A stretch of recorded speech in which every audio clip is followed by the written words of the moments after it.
at the time, if you had heard about a course to get prepared for your unassisted birth, would that have appealed to you? Like, could you imagine, like, do those seem compatible? No. Okay. I thank you. Okay. It's maybe not so difficult to imagine. Welcome to the Whose Body Is It podcast. I'm your host, Isabella Malvin. I'm a former liberal feminist who's walked the path of deprogramming, and now I help women around the globe untangle female empowerment myths so that they can help themselves and the women in their lives that are most important to them, whether that's their daughters, their sisters, or their best friend. Now, you might be here to learn how to keep your kids out of the trans cult. Maybe you're deciding whether or not to freeze your eggs, or perhaps you want to get pornography out of your relationship. You'll find the answers and guidance you've been looking for, from instant access classes to personalized one-to-one support with yours truly. For more info on the ways I can help you, head to whosebodyisit.com or send me an email at isabella@whosebodyisit.com. You can now support the Whose Body Is It podcast by becoming a paid Substack subscriber. Your financial support helps the Whose Body Is It podcast keep going and growing. It helps me make more regular content for you. And as a paid subscriber, you will get access to bonus content. To support the Whose Body Is It podcast, visit the link in the episode show notes. So without further ado, let's get into this week's story. In this episode, Laura Shanley shares the deeply personal journey that led her to write Unassisted Childbirth, which was originally titled The Joy of Childbirth, a book that has since found its way into over 1,000 libraries worldwide. Long before free birth was a movement or an identity, Laura was navigating the path of unassisted childbirth largely alone, choosing unassisted birth for her 5 children in the 1970s and 80s without ever having knowingly met a woman who had done the same. Influenced by Grantley Dick Reed's Childbirth Without Fear, the book her future husband was reading the very night they met, Laura's philosophy was shaped by her intuition, her pursuit of spirituality and a higher consciousness, and a refusal to accept fear-based narratives around birth. Laura discusses how her work gained attention, including the pressure she faced to turn her book into a how-to manual and to include a section about who should and shouldn't birth unassisted, lines she felt were never her place to draw. Many of the births Laura documents in her book and on her website weren't even intentional acts of unassisted birth, but the natural result of fast, pleasurable labors. While Laura found allies like hypnobirthing founder Marie Mongan, Laura also faced fierce criticism from midwives and the medical community, especially after experiencing a stillbirth, an event her detractors seized on as proof that unassisted birth leads to tragedy. This episode closes with Laura's reflections on free birth subculture, including Free Birth Society and the Guardian article, and infant loss, and what is lost when these complex human experiences are flattened into a dogma. Did you ever expect that unassisted birth would be blasted in such a huge way? I guess I kind of did when I first wrote my book. And actually, my book was published by an academic press. My editor was sort of afraid to even put my name on it. She was like, I'm afraid your car is going to get firebombed. The medical community is not going to like this. Because they were an academic press and they had an in to bookstores, and my book was initially picked up by bookstores all over the world, and it was pretty much ignored. So I think, at least by the medical community, I was just sort of, like, well, why bother with this person or this concept or whatever these. And so I guess I was expecting more controversy back then. And then, little by little, it got out there, but still never really, the articles that I have done or I've been interviewed for by the press.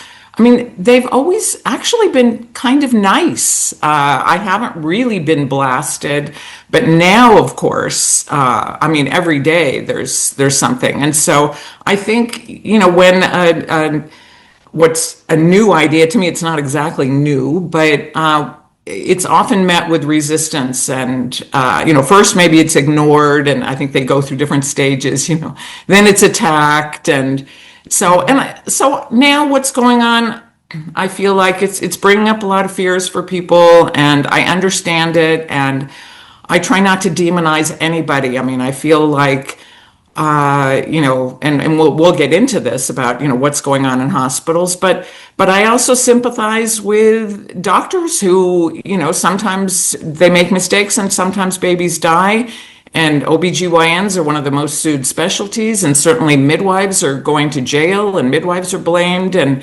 now of course free birthers are blamed. Personally, I just try to have compassion for even the people that attack me or attack free birth. They don't understand. And so, but in answer to your question, did I expect this? I guess, yeah, on some level, I think I did. But I just hope people can have an open mind and maybe, really look at what issues are being brought up here and just not be so quick to condemn anybody in the field. My book has been through quite a few publishers. Initially, it was Bergen and Garvey, which was part of Prager, and then I think it went to Houghton Mifflin. Now it's owned by Bloomsbury, the Harry Potter people. And so I don't actually own the rights to my book. They came to me in 2012 and asked me to write an update, which I did. I updated things. And then, so the book is still in print. Even the 1994 version is still in print. 2012, it's in over 1,000 libraries around the world and universities. I really wanted to have an edition. I wanted people to be able to buy it, just the normal people. And because the book was published by an academic press, it was expensive and is expensive. It's like $40 for the hardback, maybe $35. So I actually had to buy the paperback rights from them, which I did, and I came out with my paperback in 2016. And so, but the hardback is still being published. So yeah, it's been around a long time. It's been around 30 years. In the 90s, when your book was originally published, were there any like free birth classes? Had you ever heard of couples going to a class where they could prepare for their unassisted birth, or like as far as women being in community and sharing information, like how did that look? Did you have other friends who were choosing to do unassisted birth?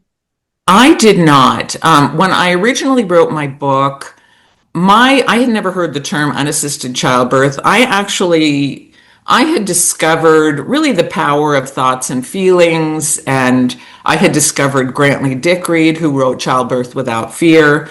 I was raised in a very medically oriented family. My father was a physician. My mother did medical research. My sister was a labor and delivery nurse.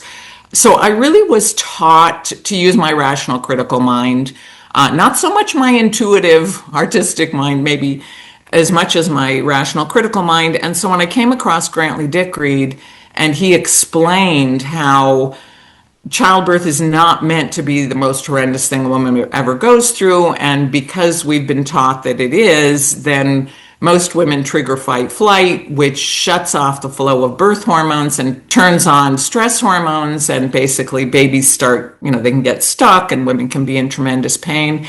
That's really what grabbed me. I was like, that makes total sense. Like, why should the very thing that ensures the continuation of the race be the most horrible thing a woman goes through? So, and I'm not saying that that's the only reason women have problems, but that really resonated with me. And so, and because I was really discovering sort of my spirituality, I was sort of raised as more of an atheist.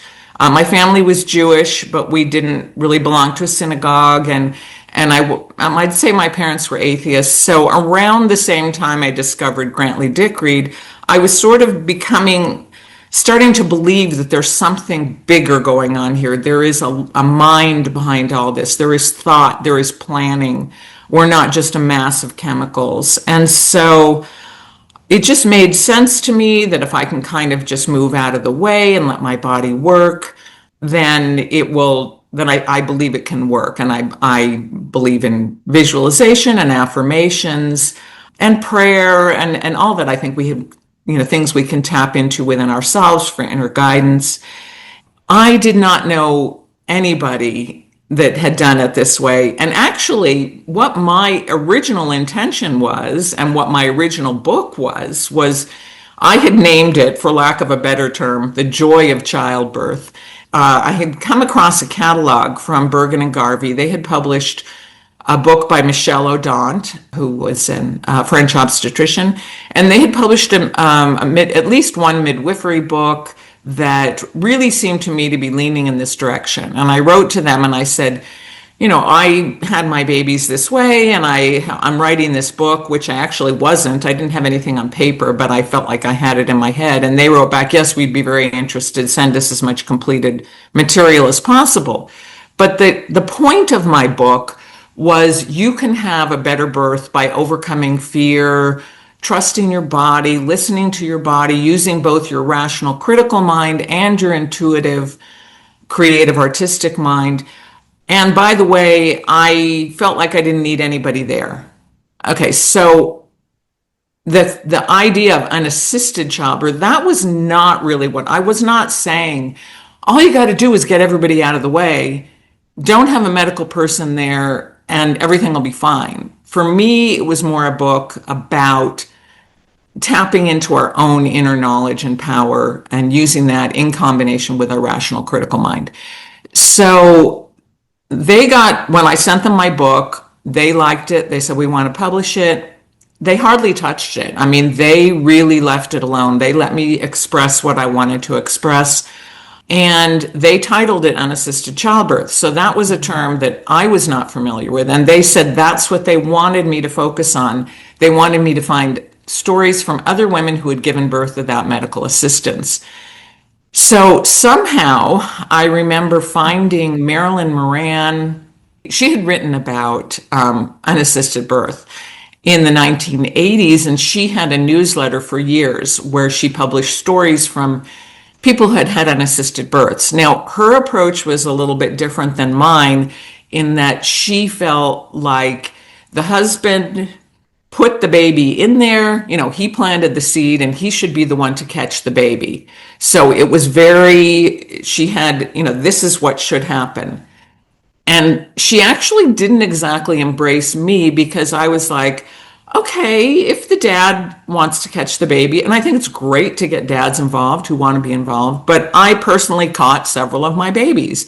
I didn't say, okay, this is what everybody should do, and so she felt that this circuit wasn't being completed. So I found her newsletter. Somehow, I think maybe from there, I came across Janine Parvati Baker, who coined the term free birth. Now, Janine also said dads should catch babies. They're the ones that made this ecstasy possible. And so they're the ones who should catch the babies. So I just felt like who catches is really secondary in my mind. That's how I felt. But what I did find, and this was years after I'd had my babies, because I had my babies in the 70s and 80s, and now this is the early 90s. But what Marilyn did allow me to do was to take these birth stories and put them into my book. So I had never met anybody who had had an unassisted birth. And actually, the reason that I had it is not so much because I was aware of what was going on in hospitals, because I really wasn't. It was because I felt like, you know what, if we bring somebody into this, originally we thought we'll have a midwife. I had discovered Ina May Gaskin, and I found that book, Spiritual Midwifery, helpful. And I felt like anybody we bring into this birth, we're going to have to explain to them that we don't really feel like we need their help. We feel like my body knows what it's doing. I feel like if I can kind of step out of the way, this will happen. And that's how we decided then to have an unassisted birth.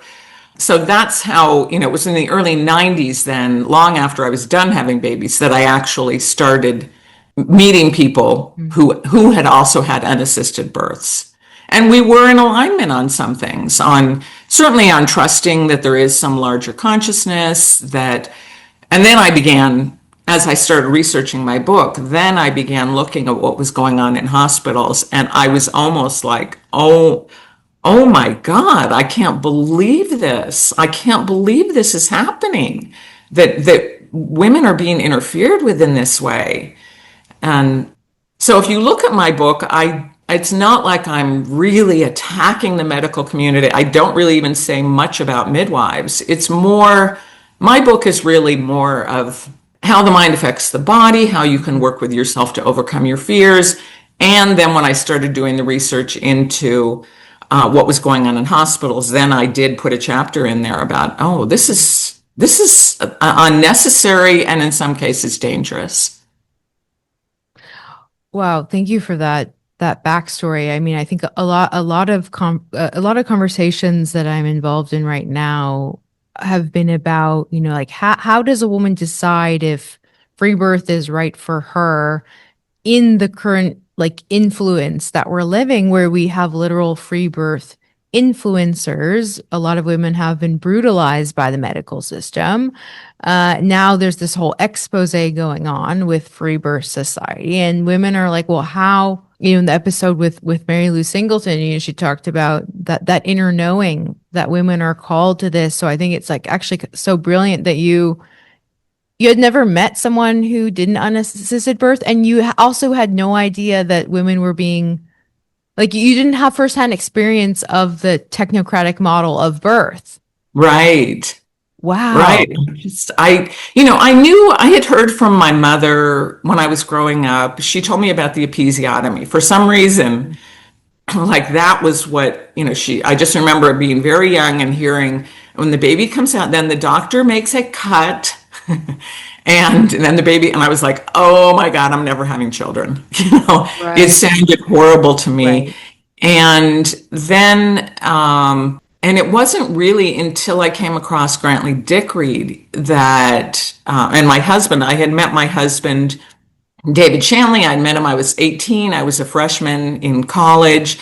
I just met him one night, and he had really been interested in birth trauma and how if your first experience coming into the world is traumatic, how that can set the tone for future experiences. And he had come across Grantley Dickreed, Childbirth Without Fear, and he was really fascinated.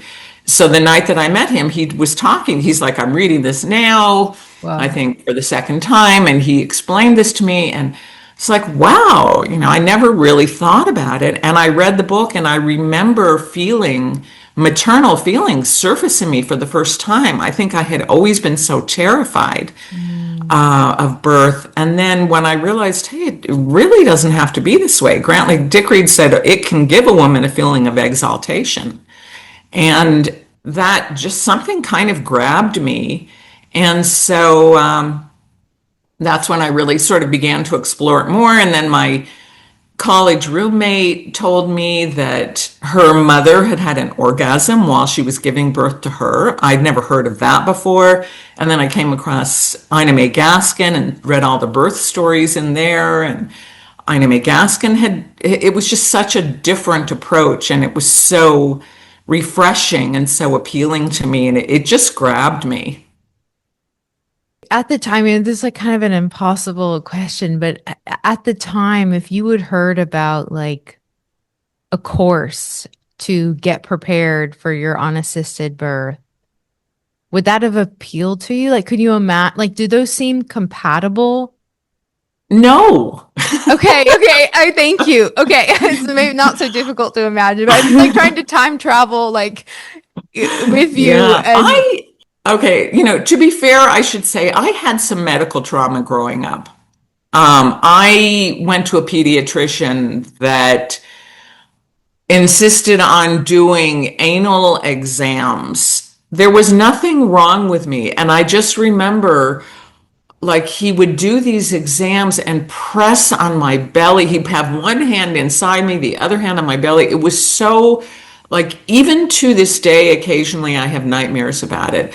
I found this so traumatic. I found vaccines, my parents would take me for vaccines. That was very traumatic.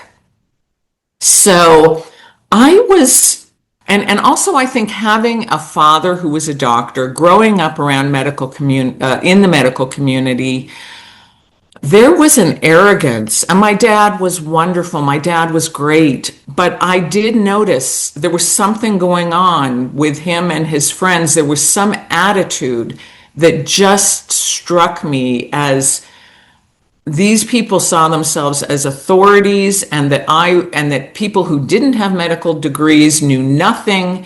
And people would come to me and say, "Your dad is brilliant," and they would rave about my dad, which I'm glad that he was able to help people. But I was like, but my dad's a human being. My dad is just a normal guy. And, he's intelligent in many ways. But I didn't grow up idolizing doctors. I grew up seeing them as very normal, flawed people many of whom I believed had a very arrogant streak. And so I think that probably made me a little bit more open also. Like doctors were not a source of comfort to me. Now I'm not anti-medicine. I do question much of modern medicine. I am not saying that it has not made valid contributions. I'm not saying, certainly emergency medicine, I think it has its place. I think birth is, I feel like birth is a mess. Medical birth is a mess. But so when I came across these concepts, it was more like, okay, I feel like, I don't know, I just had a confidence in myself, and I just felt like, and I did feel I had some inner guidance, and this just felt right to me. So I never felt like I wanted to take a course, and I never felt I wanted to give a course. If there's many complaints about my book, but one of the biggest complaints I've had is this book doesn't tell me how to have an unassisted birth.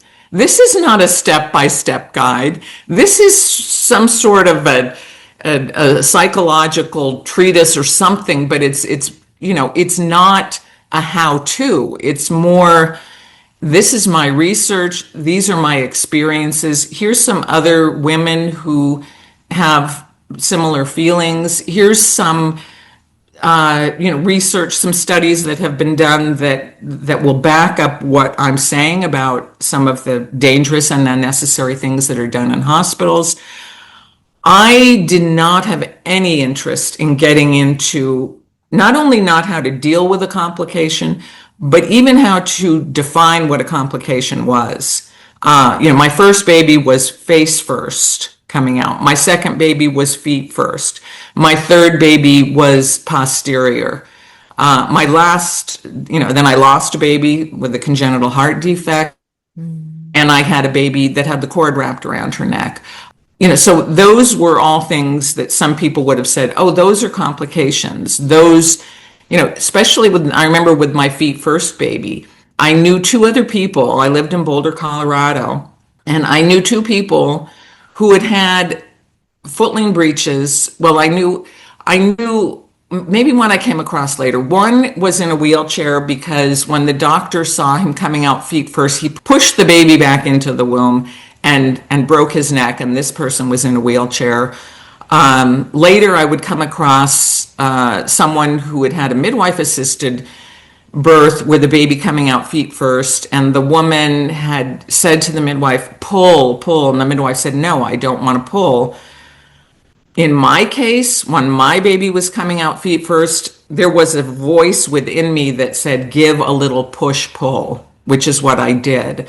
So I feel like you can't, so there is no guarantee with any sort of birth that, if I would have been in the hospital, it would have been better. OBGYNs are one of the most sued specialties. medical error is, people die every year due to medical error. C-sections are the number one major surgery in the world. Certainly, 50 to 60 babies are still born in an American hospital every day.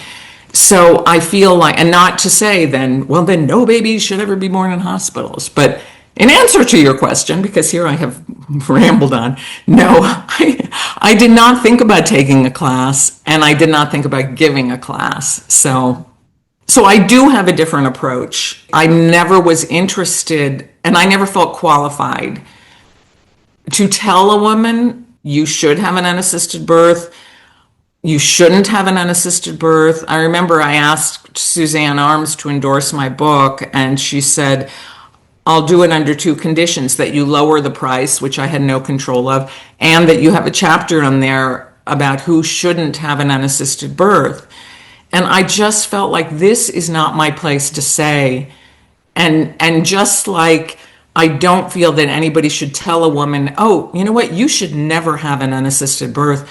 I also don't feel that someone should tell a woman, you should never seek assistance. If you're having it, you should never seek assistance. I mean, to me, boy, who am I to tell someone, or don't revive a baby? It's not my call to make. And perhaps, I don't know. I mean, I think there were reasons why the Free Birth Society did not have me come to their gatherings, did not have me speak, although Emily did interview me in one of her early podcasts in 2017. It's not like they totally ignored me, but they certainly did not. I was not brought into the fold, and I was not asked to be included in the society, and that's okay. It's a different approach. That being said, I do think there have been people who have been helped, but I also understand all the criticism.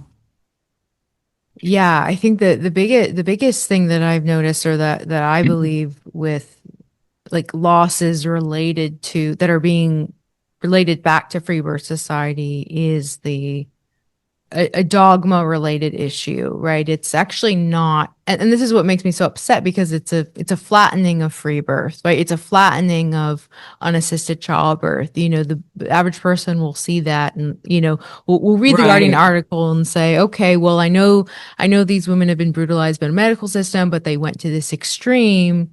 But there's so much there that doesn't account for the specific flavor of unassisted childbirth that was being promoted. In my experience as a former member, I do feel that there became a hierarchy, in my experience, what I witnessed, of, well, the worst thing that could happen in your birth is that you transfer unnecessarily, right? That you unconsciously sabotage your birth, and everyone's going to know that you didn't do enough inner work and therefore sabotage your birth and ended up in hospital, which can certainly happen, and does happen, where a woman sets out to have an unassisted birth or sets out to have a home birth, and for whatever reason, she does end up in the hospital for non-emergency reasons.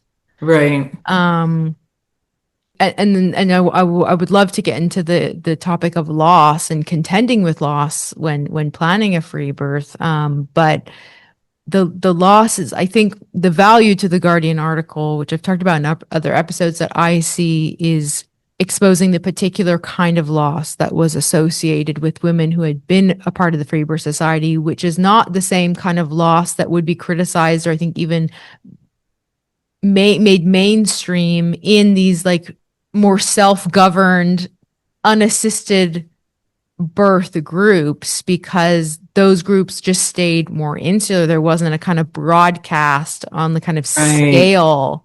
So it makes so much sense to me why you weren't featured in, like, more included more in the particular flavor that Free Birth Society was promoting. Because what I'm hearing you say is, like, you weren't actually interested in telling women not to seek medical assistance, or have a kind of, I don't know, like a judgment call over what it means about them if they were to seek assistance or not to have Well, if you look at my website, and certainly, I mean, my website and my book, it's called Unassisted Childbirth. But if you look at my website, you'll see I have an unassisted childbirth section. but I also have many quotes, and I have a section on sensuality in birth. I have quotes from people who have had midwife-assisted births, even doctor-assisted births. My website was more about, I felt like there was so much negativity surrounding birth. I wanted to present it in a more positive light. I wanted to show this can be a wonderful experience. And so as I said, my book was more, okay, the joy of childbirth. My website actually began because I was writing a second book, and Harvard Common Press was interested in this one. And this one was called Labors of Love, a collection of pleasurable birth stories. And it was from women who had experienced birth as either painless, pleasurable, psychic, spiritual. But I felt like I wanted to kind of present it in a different light. And so women started giving me their birth stories. And when I put the word out in the community, I put, they can be doctor assisted, they can be midwife assisted, they can be unassisted. And what happened is that because so many of these women that submitted stories were not in tremendous pain, they didn't realize they were about to give birth. And so they ended up having unassisted births. So if you look at some of the stories on my site, it's not even intentional necessarily. So I was like, oh, okay, well, and then Harvard Common Press decided, they wrote me a letter and they were like, we decided we're going to focus on bedwetting. That was the letter they sent me. We're actually not going to. We're doing a book on bedwetting. I'm like, okay, so they didn't want, so I had all these stories, so I put up my website. And so some of the ones that were more midwife assisted, I put them in different, like there's, sections, and there's an article about pleasurable birth. I think I wrote it for a midwifery magazine, maybe Midwifery Today or something. And so I just took all these things that I had collected about more like how the mind affects the body, and also women who had accidentally had unassisted births, or women who didn't know they were pregnant. I have things like that on my website. It was just kind of a collection of interesting birth stories. So that's what my website ended up to be. So to me, it wasn't like, okay, the goal is necessarily give birth without doctors and midwives present. My intention was you can have a better birth by working with yourself to eliminate your own fears and by trying to eliminate as much interference as possible. So, but my book was called Unassisted Childbirth. I was labeled as an unassisted childbirth advocate. There were people like Marie Mongan who did hypnobirthing. She and I met in the early 90s, and she was always a big supporter of mine. And she would actually pay me to come speak at conferences. But my topic was not necessarily unassisted childbirth, unless somebody specifically wanted me to talk about that. But to me, it wasn't like, okay, all you got to do is eliminate everybody else, and then your birth will go well. My focus was, if we can overcome our fears and trust our bodies, we can have a better birth regardless of where we are or who we're with. In my case, I felt more comfortable giving birth unassisted. That was my choice. But I don't feel like, okay, that's all you got to do. Eliminate everybody else, and then your birth is going to go well. I do believe women should have the right to give birth unassisted if they want to. I don't feel like midwives should be demonized. I think, or doctors should be demonized for that matter. What did surprise me is that, like, I wrote to Ina May Gaskin after, I think when I was writing my book, and I said, I loved your book. I found it so helpful that I actually felt like I could give birth by myself. And she wrote me back and she said, that's not what I meant. I do not support your work. And actually, Midwifery Today magazine came to me and they said, can you write an article about, just tell us about your experience and tell us something about unassisted birth. So I wrote an article about it. Ina May Gaskin wrote an article in response to it, and she basically said Laura Shanley is a liar, and this is dangerous. And Mm. I was crushed because I Wow. felt like, and because I had written to her and I said, I believed what you said, and I believe that my body's responsive to my thoughts, and I don't believe in unnecessary intervention. And I still reference Ina May Gaskin in my book because I felt like I was not saying, oh, all you got to do is eliminate doctors and midwives and then everything will be fine. I mean, if anything, my book was more focused on eliminating your own fear. Mm. I eliminated my own. By the way, I didn't feel like I needed anybody there, but that was my original intent. It was not to demonize doctors or midwives. I was not even that aware of what was going on until I started researching my book. And then I read Silent Knife and Open Season by Nancy Weiner Cohen. And I read that after I'd already submitted my book. I was like, oh my God, I didn't know some of this stuff was going on. I almost felt like writing to my publisher and saying, stop the presses. Mhm. I didn't know that birth was being so interfered with in so many ways. Well, I called Ina May. Ina May was supposed to have a book published by my publisher, and it didn't work out for various reasons. And so they gave me her number, and I called her, and I was like, I loved your work, and I believed it so much that I decided to Yes. not to give birth unassisted. And she was like, that is not what I'm talking about, and Right. I do not support your work. I think I was so shocked. I felt like, because I felt like I was going to be welcomed into the fold. I felt I was not particularly anti-doctor or anti-midwife. It was more like I personally didn't feel like I needed them there. It's not, I don't really talk about midwives much in my book at all. I'm not an unassisted birth zealot. I don't believe oh, well, everybody has to give birth this way. I have 7 grandchildren.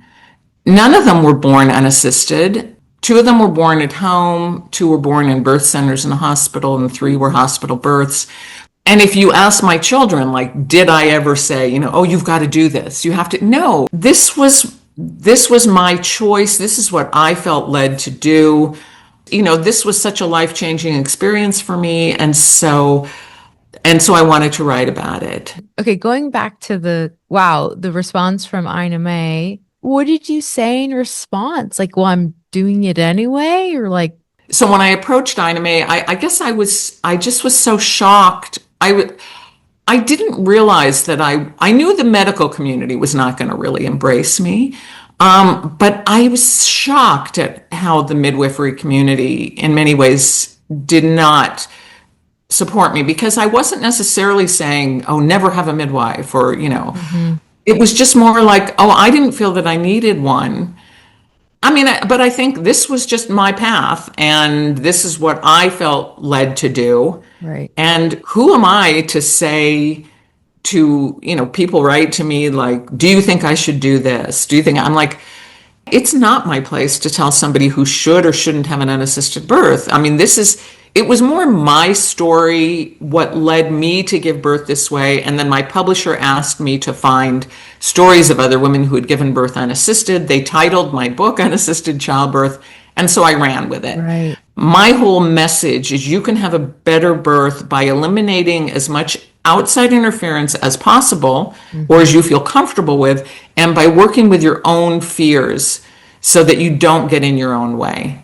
So that's my message. And it was almost like, and by the way, I chose then not to have anybody with me because I felt like I was going to have to teach them about this. I was going to have to convince them that I think I know what I'm doing, or I know what my body knows what it's doing, or whatever.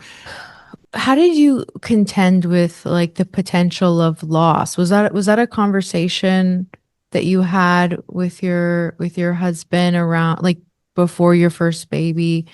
Do you mind sharing? Yeah, were there conversations about, okay, well, what would we do if our baby, died at home? How would we process that? How would, was that a part of your spiritual prep? I think in some ways I was so confident. I'd say I was more afraid of giving birth with a doctor than I was of giving birth by Right. myself. In I terms had of the loss component. as well? Were you afraid like something might happen to, they might do something to my baby? There might be medical error. There might. At that time, I wasn't really aware of what was going on. I knew I'd had my own traumatic experiences with this doctor who would do these anal exams that were so traumatic for me.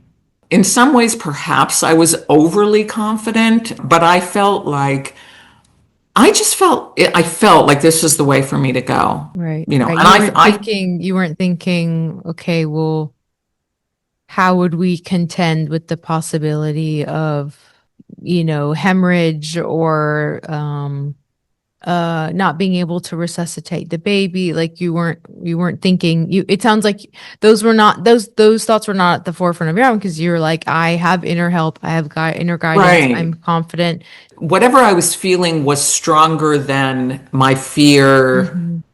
Maybe some people could say that I felt overly confident, but I just felt confident. Doctors to me were not the people that made me well when I was sick. Doctors to me were, somebody that gave me shots and somebody that did anal exams. And so now over the years, of course, I have moderated my beliefs, and so as a 20-year-old, doctors were not a source of comfort to me. So when I began to discover my spirituality, that was where I took comfort. And so at the time that I had babies, I would say that I had a severe fear of doctors, and I was beginning to have more of a trust in some sort of God or larger consciousness. And so that really influenced me to give my fear of what a doctor might do to me was greater than my fear of what would happen if I didn't have a doctor or midwife at my birth. So, and over the years, I would say my fear of doctors has lessened, my mistrust of doctors has lessened, but I also feel like it just wasn't for me. And I feel like with a 32% C-section rate in this country, I feel like, not that there's never a place for modern medicine, but in the world of birth, boy, it's a mess. To the women who pursued unassisted birth, they felt like they had done all the work and they're like in full trust, or, and then they have their losses. The baby doesn't survive, who now, and now they don't trust unassisted birth. Like what do you make of that experience for a woman who felt like she had it in her, she did it, she pursued it, her baby died at home, and now she regrets her decision? Like what do you make of this scenario? I think that it really is, each person or couple needs to decide what's right for them. I mean, sometimes babies die. The medical error is so prominent. I mean, especially, if you look at, there have been studies that said, medical error can be the third leading cause of death. I mean, some people dispute that. Babies die in hospitals. There are 50 to 60 babies die in hospitals every day in the U.S., are stillborn in hospitals every day in the U.S. Sometimes babies die. And so for anybody to say, okay, sometimes, that all babies should be born in the hospital because there's a chance that a baby could die. Well, sometimes babies die due to medical error. And sometimes babies die at home that might not have died in the hospital. I mean, I think it's just, it really is something that people need to look within themselves and decide what is best for them. Doctors, OBGYNs are one of the most sued specialties.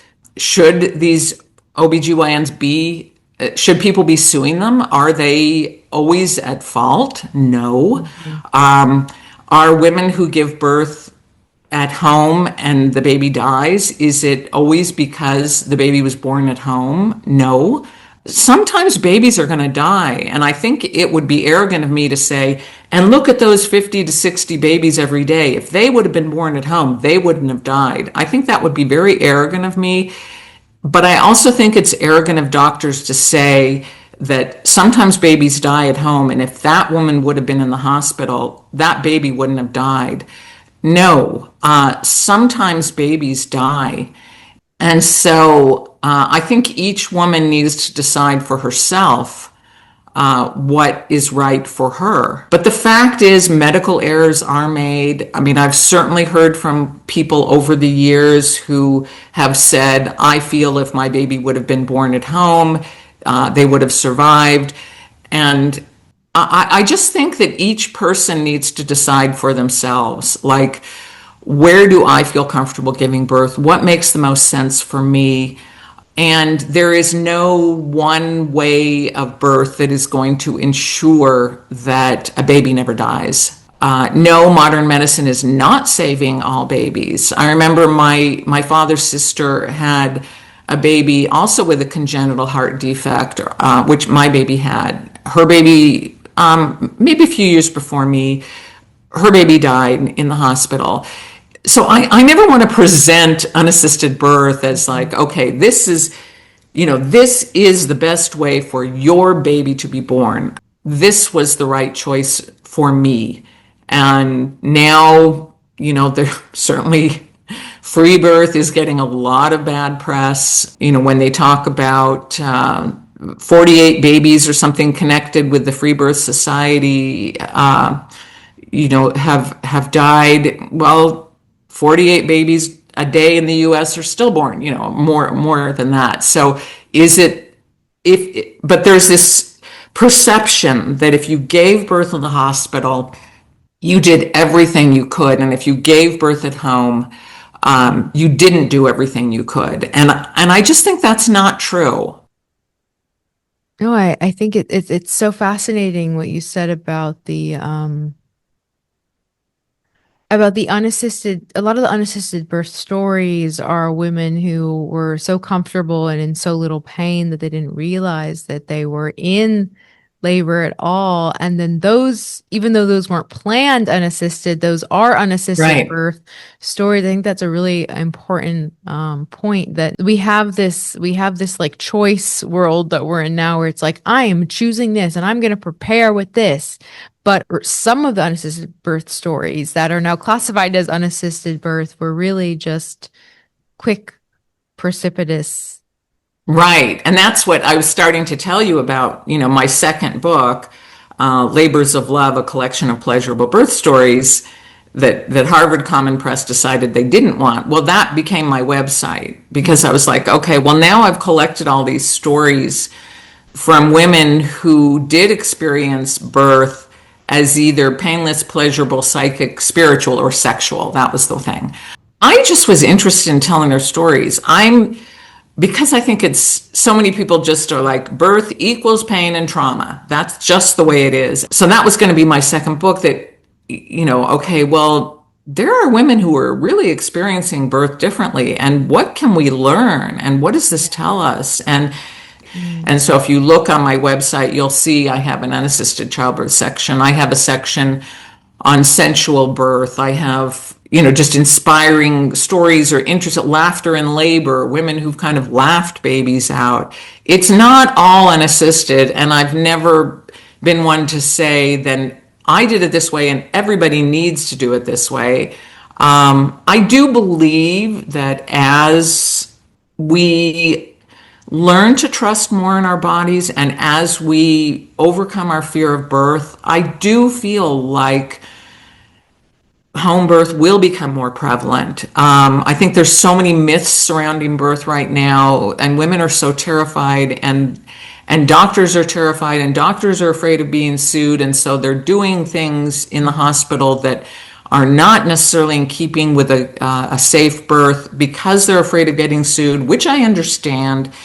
And so I feel like as people understand the power of thoughts and feelings, because I feel people underestimate that, and they understand that a lot of what is done in hospitals is not based on not evidence-based.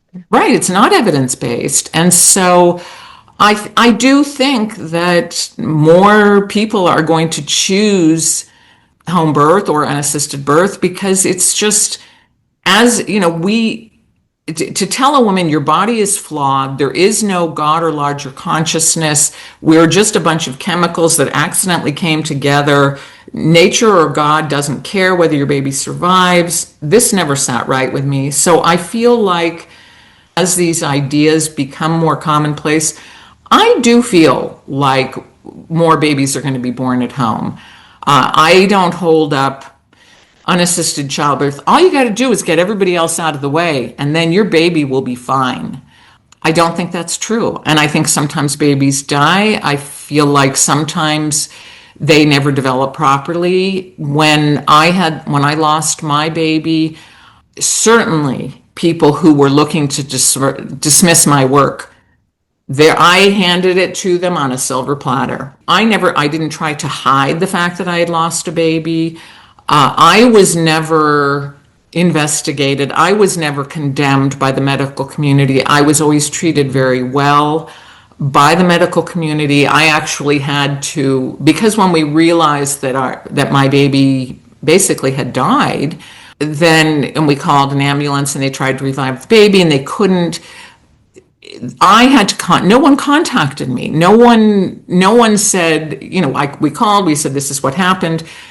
And I called the coroner and I said, because someone said to me, so they're going to put you in jail now? Someone who knew that I had my babies unassisted.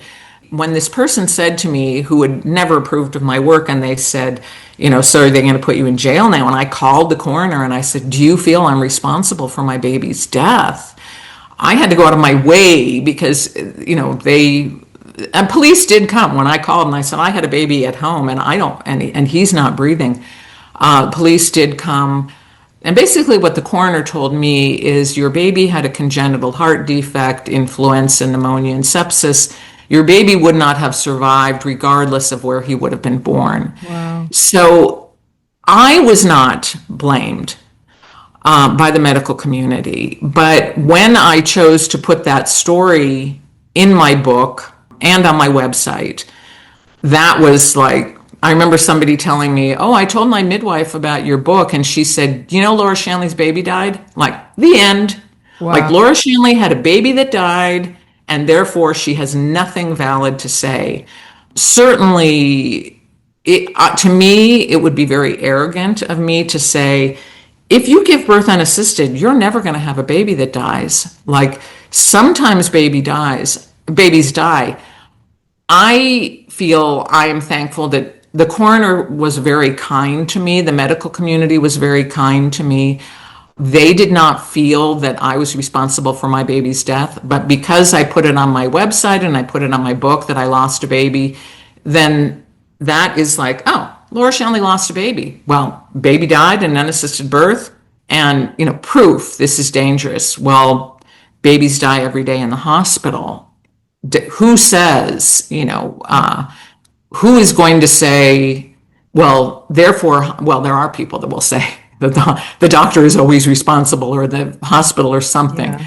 No, I mean, there is no one way of birth that is going to ensure that babies don't die. And I can't claim to understand it all.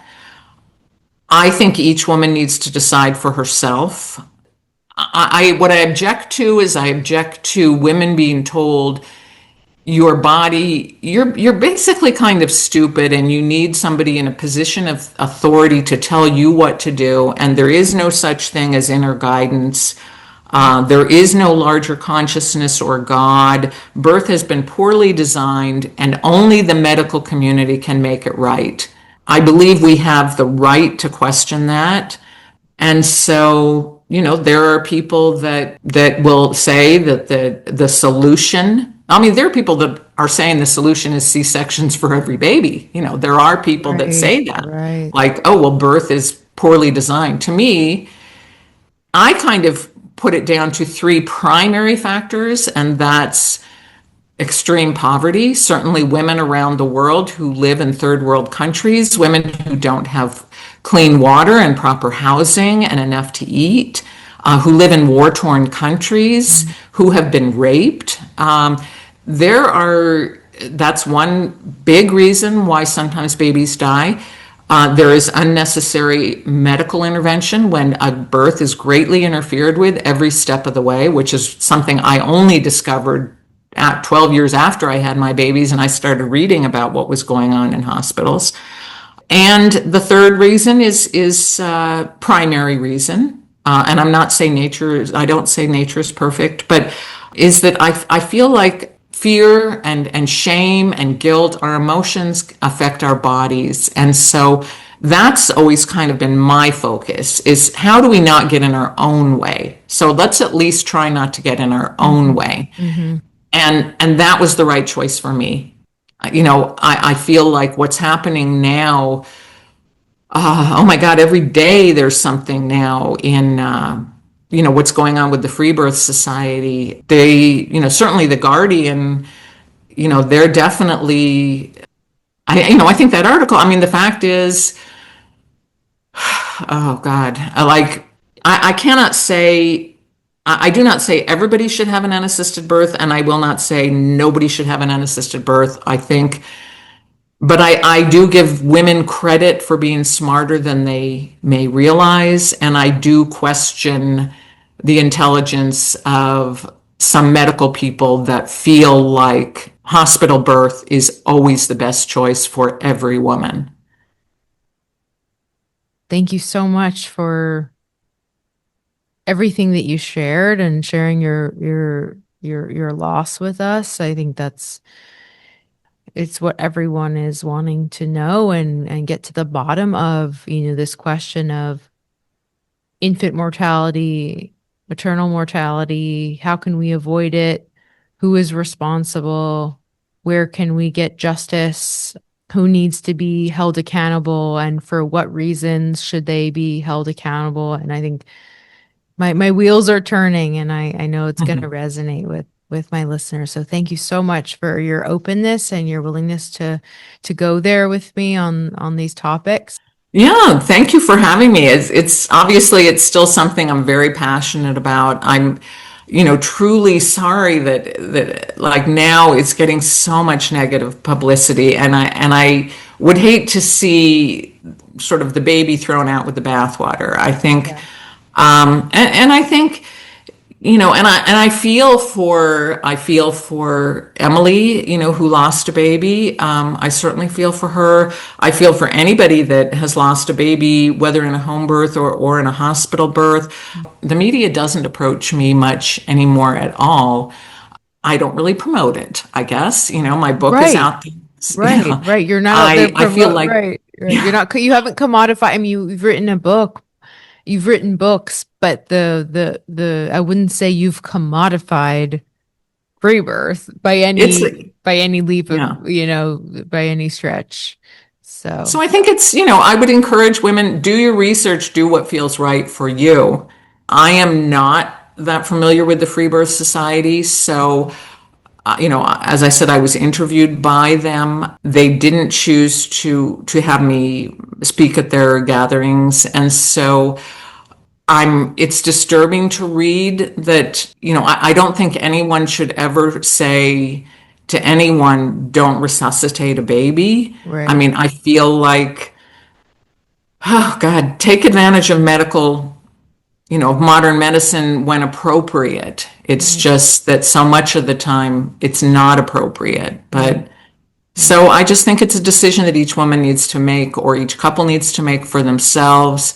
And this was the right choice for me. And so if anything, I used to have a 300-page website, and people were like, why are you why are you giving all this away? It was just like, oh, this is what was meaningful to me, and I want to share it with the world. But I've been to 2 births in my life. I never claimed, I don't want to get involved in, I don't want to be a midwife. I don't want to get involved in who should or who shouldn't have an unassisted birth. Mm-hmm.